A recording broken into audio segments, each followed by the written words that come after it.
Water laps on the shores of Larson's Landing, a community not far from the edge of the Missouri River, a few minutes outside of Yankton. Usually the land slips quietly under the waves. Instead, sandbags stacked 5 feet high loom along the property, and heavy machinery rolls across the fresh gravel.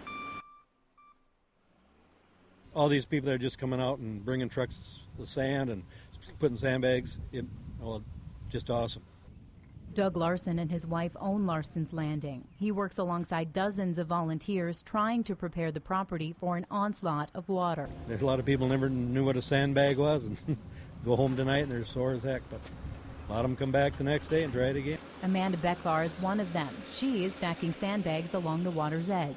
As far as I know, in Yankton is where they're filling the sandbags, and then they're bringing them here, and they'll bring the pallets close to where we're piling the sandbags, and then there's a process. You have to lay them a certain way, and so just piling them up then.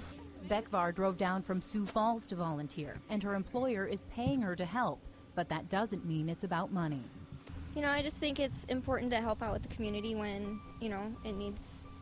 when you need to step up to do that, and I would only hope that if something, happened to me and I needed the help from the community, they would do the same for me.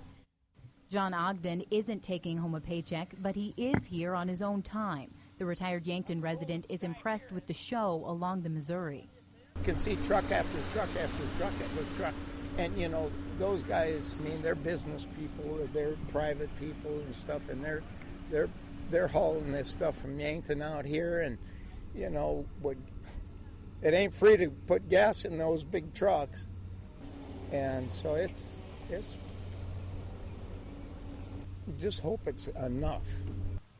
Ogden continues launching sandbags onto the heightening pile even after others take a break. Because if it doesn't make a difference, then we're wasting our time and sadness is going to set into them.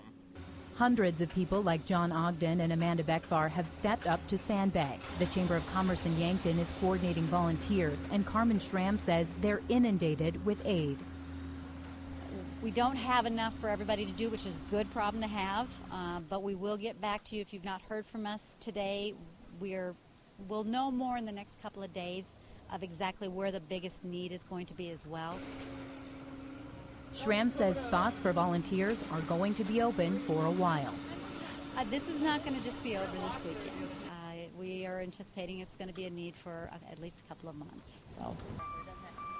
The barricades get higher at Larson's Landing. Ryan Hunter lives and works in Yankton. His boss is running one of the machines lifting pallets of sandbags. And earlier this week, he helped protect his sister's home. Great people helping us the other day, and we got people from the guards helping us. And Hunter has some encouraging words for people trying to decide if they'll volunteer. If you're sitting on your couch watching this, I think you should come out here and help us. That's because these people will keep working till we're done.